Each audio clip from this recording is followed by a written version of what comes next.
how to debug our JS code. As you know, as you enter w3.org, you will have this wonderful introduction to debugging JS. And they say that normally errors will happen every time you try to write some new JavaScript code. Isn't that optimistic? Yeah, always when you write some JavaScript code, errors may happen, and unfortunately, we need to debug a lot while we're writing some JS code. So there is no surprise if you, for example, think about yourself. I say now to all of you who are beginners, if some of you feel that, oh, maybe I'm not a good programmer, or maybe I'm never going to be a good programmer because when I write, all I have to do is debugging. No worries, this is normal. Keep calm. This is normal process of writing programs. When you don't write something good from the beginning, it's not because you're not good enough to be a programmer. No, this is a normal part of our work. So I begin my research with writing the hashtag into Twitter, and I found that yeah. Guys are scared, everything is going wrong, and there is a lot of frustration. So, is there a way to debug more efficiently, to lose less time on that painful process? And I think there are a lot of methods which can help us with debugging. And today I'm going to present only some general ideas how to debug, so that every one of you can understand me well and use it into your everyday programming. So first of all, I'm going to tell something about console log and alerts. So the first thing you do actually when you try to debug. The second thing is using of debuggers. So the tool that is actually implemented in all modern browsers. Then I'm going to tell you some hints about examining the code. And of course, we can also think that learning the framework and learning JavaScript is also a way of debugging, especially if we don't understand how the code works. Usually bugs will occur. And there is the best method that always works, but is painful and costs us a lot of time, so just deleting the code. So, to warm you up, I just want to ask you, what's the first thing you do when you see such information in your browser? Anyone can say.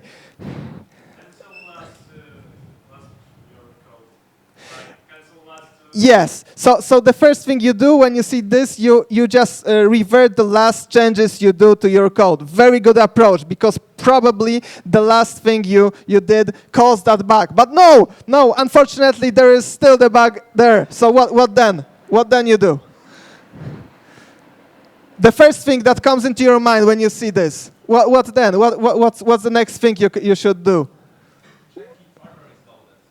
Check if the library is loaded. Very good. Maybe the library is missing. Maybe this is a true bug I discovered in my code. So I will tell you what happened. But I just want to find out or show you everyone how difficult it is to just to guess what caused that bug.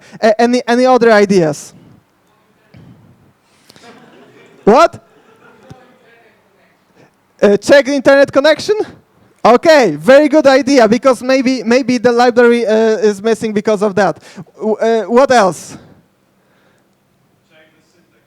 Check the syntax. Okay, so you start to look into your code. So this is your more next thing you probably would do. All right, next thing. Still everything looks right. Everything looks good. What next? You get frustrated. You don't know what to do. Yeah, we already done it. Every library is there. Check that no library has changed. Okay, you check if any library is changed. No, every library is there. I use console log.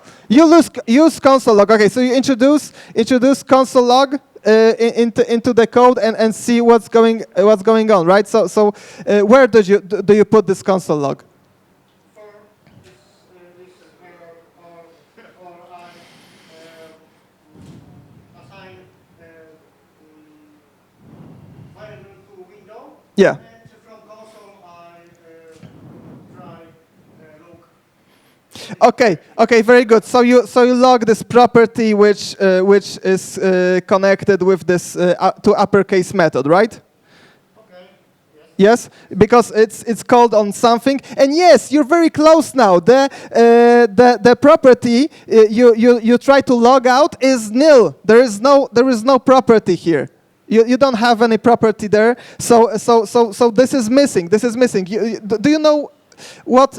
You probably would find a bug with this because the property was missing because there was a code which conditionally removed some part of the layout, and the part of the layout was missing, so the to uppercase method could not work. Very good. So look how difficult it is to guess even from a good error, because in JavaScript we also have worse errors. What we should do? We did a lot of steps before we used a method which really could help us in this situation. Okay, so we can use the logging methods, as you said, to check the variables, just to see if the code executes, right? If we wrote a new method, and for example, which I don't know is used after you click on some element, you just put the console log, and then you see if it really answers to your click, because sometimes it won't. This can be the problem. But there are a lot of situations where looking at the console can be tedious and difficult, because we can have that kind of sad developer's console where we have plenty of errors, and it's very difficult to find the error which is really causing the problem, because our dream console would be totally green, right, or totally black without any errors, so that we are sure that this error really causes the problem. But this is unfortunately not very often, and not a very often situation. So the next method is just to examine the code. Also, someone of you mentioned that we can just see if the code is good, and if we still don't have results, we can try to make this methods we use smaller. We can change their names just to make an experiment if it will work. And of course, we can hunt typos. Oh, Piotr, I'm going to need my microphone there, so that I can type here. Anyway, we're going to typos is something terrible. It's especially when you're a beginning developer. You will see you will make the typos all the time. That's so frustrating. And especially if you use JavaScript, because then you can just get a random error, right? Oh, and also changing the order of execution of the code execution can help you a lot, especially if you're a beginner, because you don't really know what's the way that JavaScript is going to work. I will show you an example later. Yeah, that's the example. So this is a question to you. This is a kind of competition. Who is going to tell me the difference, and what is going to be first? Code number 1 or code number 2?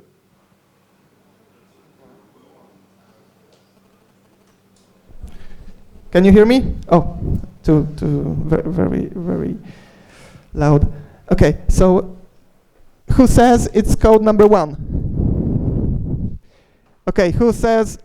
Yeah, code 1, the first. And who's going to say that code number 2, code 2? Okay, so people who say that document ready probably think, okay, we have loading, and then ready. So during loading, we have first the code number 2, And then we have ready, so the next code. But no, it's not that. It's the opposite. Sorry, it's the opposite in JavaScript because ready means that it's ready to get some code to be run. So ready, the document is ready. The document this way. Here. So the document is ready to get some code, and on window load means that every picture is loaded. So this is the last thing that happens actually. Okay, so yeah, as you can see, methods can be tricky. jQuery can be tricky. Frameworks can be tricky. We need to learn them and understand them well to know how what caused our bugs. So this is also a part of debugging. So just debug yourself. This is some usual error. Here you probably would get this if you make a typo or something, or a syntax error. And actually usually people, can you see my cursor? Yeah, there would be information that this happens in some file. And on the left side, we also have this drop down or something. I can call like this, and then in the debugging console you can enter also the files. So this information is terrible. But here, if you this is for beginners, if you click this drop down, you can also click some file and then see the real cause of the error. Yeah, but unfortunately this method also doesn't work very well, especially if we have minified JS. So looking at this, you want debug it easily. So now, if you're a beginner, this is some interesting thing I need to tell you. Probably most of you, because you're experienced programmers, would immediately see all the typos we can see here. Some of you, not very experienced, won't see the typos. This is something I discovered when I read this text 2 years ago, or I think it was even 3 or 4 years ago for the first time. You probably all know this. I saw these letters moving. I wasn't sure, but I couldn't read easily. But now, after 2 years of programming, when I see this, I can see. I think I can see each letter. So it's very difficult to me to see how the words look, but I can read this. This is an incredible miracle. I think I have a hypothesis that could be interesting to test, that programmers are this kind of people, advanced programmers, that can read, that really read letters, not not the words as a whole. So why we make typos? Do we have clumsy fingers when we press the buttons? Why I say this? Because this is something we always see when someone is programming. He writes a sentence, wrote a name of a method, something, and he makes a typo. That's so common, and people just backspace the last word and they write it again. But some of the typos, they are still there, and sometimes even the code works with the typos, and it can cause unexpected errors later. So why we have this? Is it a bad habit? Like, you know, some groups have this cultural problems, like, you know, football players, for example, they have bad habits, probably cultural. When they spit, I just wanted to add in the GIF, but I said it's very bad idea. Yeah, just everyone does it, so we don't write the perfect code. Or maybe this will be a funny part to make you to make you a little bit more relaxed. Maybe the thing is that we subconsciously want to be a ninja programmer, something like Piotr, something like Piotr, a ninja programmer that's programming and is programming so fast and it makes no errors, everything works well. So I thought there is a way to change it. There is a way to compensate our subconscious will to be a ninja programmer, and then when we go back to work, so then we just write slowly and precisely. So I will show you how I can compensate my dreaming programming. Yeah, this is it. Yeah. This is something I would like to do when I'm a programmer. Yeah. That's it. Okay. I think I'm going to jump. Oh. Yeah, it works. Yeah. We're linking now the satellite. So, don't worry. Everything is going to be fine. Uh-oh. Oh no. Can you see this? Oh shit! That guy is going to kill us! No! No! Oh no! Oh no! Ah! Oh shit! Okay, that's enough. Sorry. so that was something. Oh, I changed not to my presentation. So, okay. Do we have any questions? Not yet.